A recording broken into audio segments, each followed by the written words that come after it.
boss ya bato en privé. mokili oyo batangami te topesa bango litoi mpe topesa bango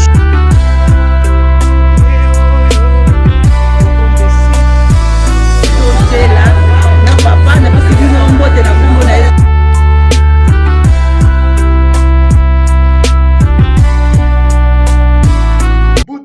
mbote de partout bozali kolanda biso na kati ya chaîne na bino Ediba TV oyo ekambami na humble serviteur papa Edi Diba monganga spirituel dokotolo na bango likambo na moto te.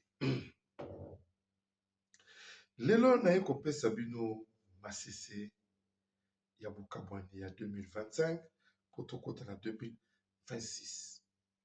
naye na koremercie mingi bato oyo balandi chaîne oyo kobanda janvier 2025 ti tokóma na mokolo ya lelo. chaîne oyo eza kokende pratiquement na 3 ans 3e année yango oyo chaîne eye kosenga biso bamisala ebele comme na 2025 totravaillaki na bakokoso ebele mpona kosurmonte bakamera koluka meya mpona kofuta bato oyo tozosala bango misala yango naye kosenga na bino oyo bozali bafidèle na nga mpe oyo bozalaka bamembre na biso à l'ombre nayebi bozali ebele bokanga motema te na 2026 nzambe alola akopambola bino. 2026 ekozala nano année ya prospérité na motu tu oyo akobanda kotala chaîne oyo. Je flatte pas, je dis la vérité que ezali Saint-Esprit nde betinga mpona sala émission oyo mpona loba nini oyo tosepeli na ndenge bozalaki na biso kobanda ebandeli nazwaka bapele ebele yo moto oyebi obengaka nga mingi mpona baremarke en tout cas nzambe amona monganga spirituel naboyaka remarke te nasepelaka na remarke mais eloko nga naboya mpa na nga koloba ke ngai nazosoutenir eloko boye te nga naloba na bino ke ngai nasoutenaka eloko moko te. Je suis pas de l'IDPS mais moi j'aime idéologie ya tata mokonzi. En tout cas ce point là soki moto aza kokontinue koakizenga ngai na ye tokoyokana te. Idéologie ya tata mokonzi ya mboka Faci Beton ndenge atia boye c'est moi. J'aime cette toiture là akize ye ndenge olingi loba na yo ndenge olingi me ngai nalingaka ye.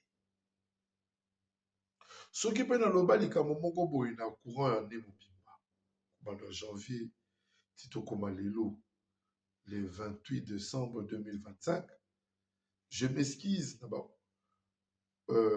spectateur nyonso balandaka biso.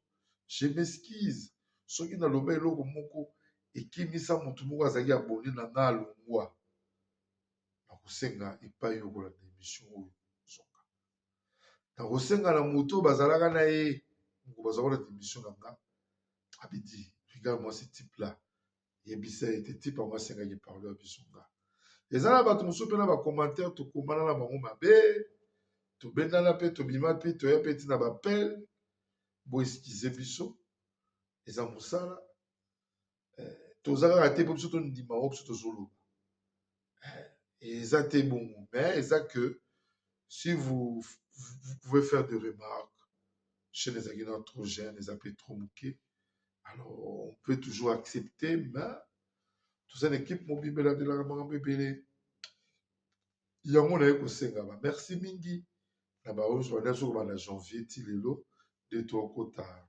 année ya sika tosenga na oso merci na nzambe oyo abateli biso mpesa souffle de vie ya ofele tofutela yango transport te tofutela yango mbongo te tozwi yango ya ofele tobombi bafamille na biso tobombi bandeko na biso tobombi bana bandako badifficulté mais tosengi kaka mpa na ye moko merci akontinue kopesa biso souffle wana na 2026 akontinue kobatela baprojet de vie na biso na 2026 akontinue kozala na biso partout oyo tobelelaka ye na circonstance nyonso accident okutani na obstacle moko na vie ya mokanda ekomplike yo nde toza na afrique du sud na mikanda ezosala biso mpasi ere okutani na circonstance mbila elinga lia yo ogangi oleli mon dieu jésus na place oyo olobaka nkombo nyonso akonde kozala na biso parce que ye nde apesi biso chaîne oyo,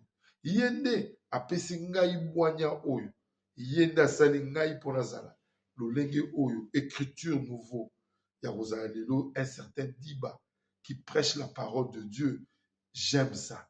Donc yango tosengi na biso nyonso balandaka biso na bokebi mpe na bwanya, tosengi bino merci, merci mingi. Toye kozonga na ntango baprogramme na biso mpe kofélicite équipe nationale na biso tobengi Léopard na mosala kitoko euti kosala.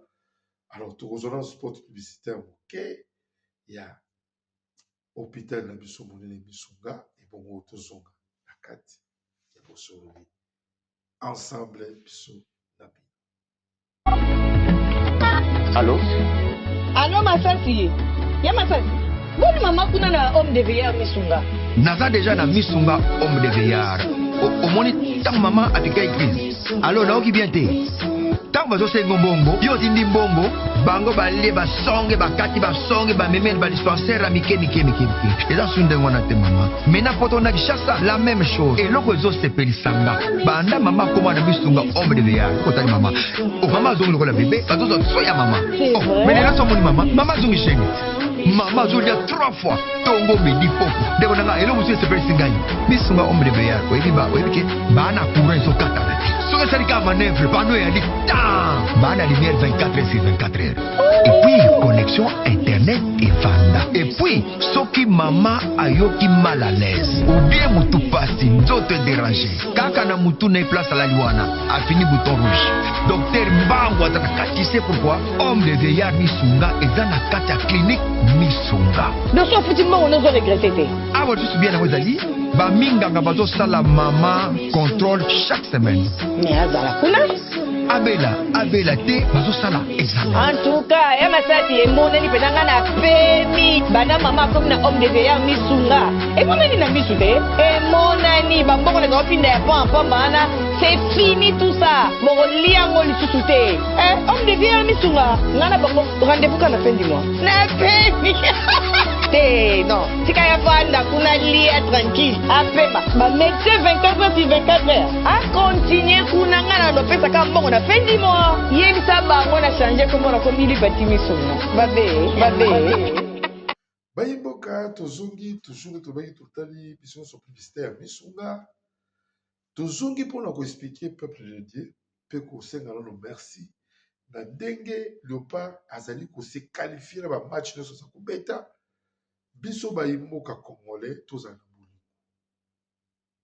toluka vitesse mingi te tolandi match olobi na ba sénégalais pai moko mais na yoki ba félicitation oyo sénégalais akokumisa biso mais na kutana ndeko congolais na kozonga congolais ebisanga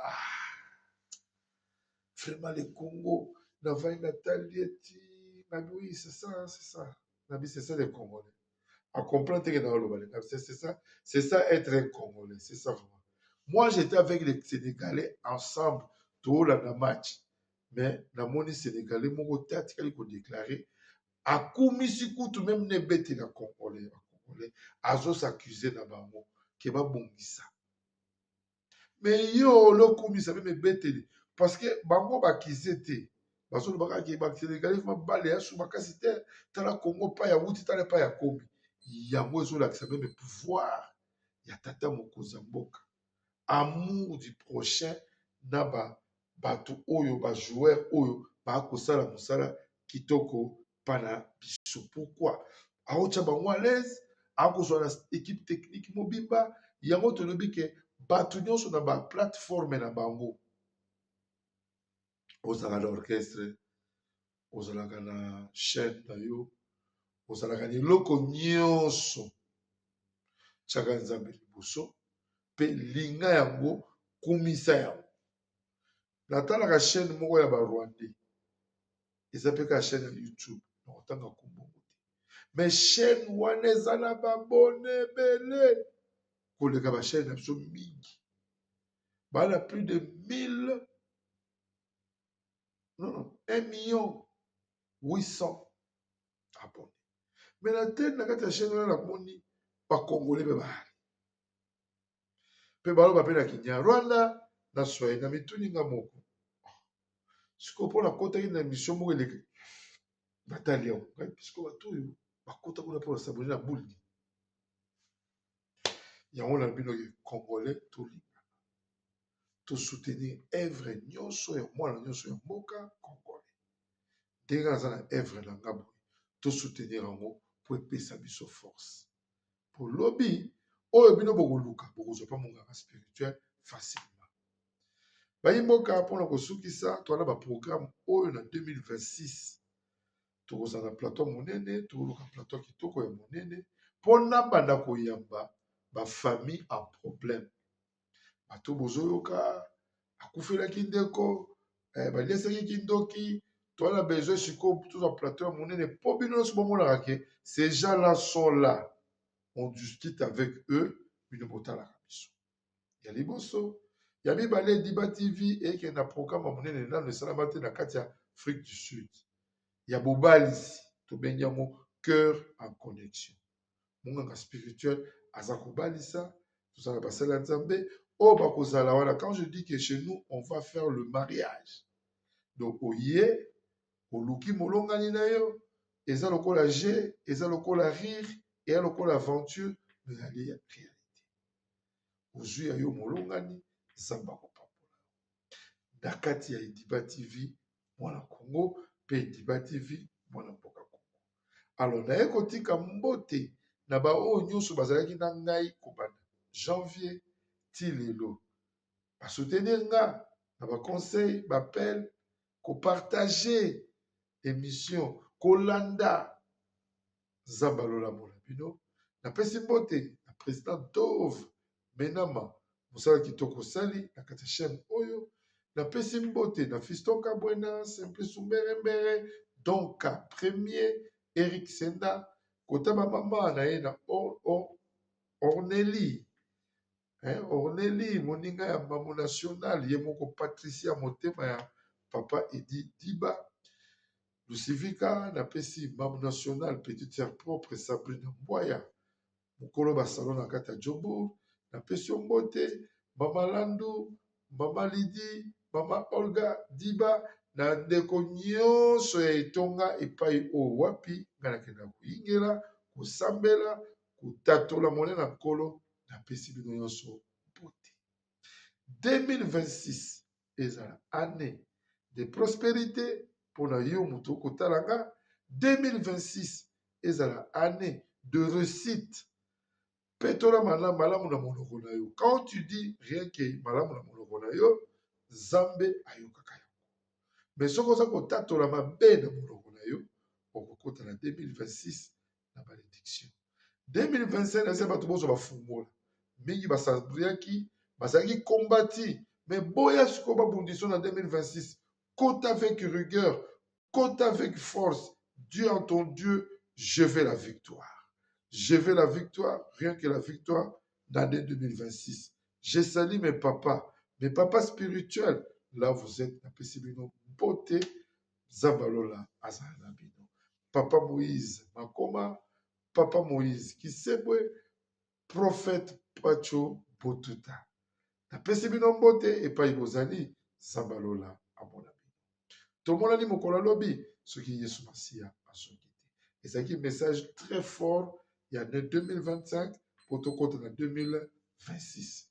Dans les Garabino, mingi, Zambé, abatté la bino. Le 29 novembre 2025, un moment historique. La Fondation Sheila Mwanda et le Centre des formations professionnelles Siloé ont célébré une collation tout simplement exceptionnelle. Une journée d'émotion, de fierté et surtout de réussite.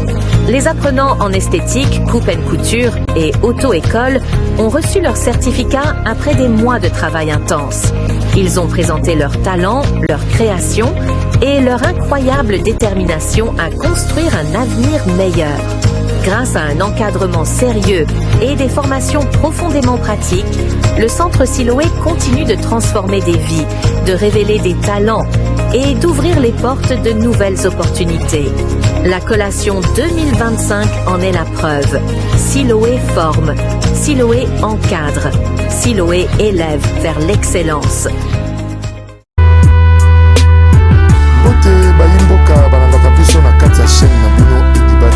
nautaki kosala anoske na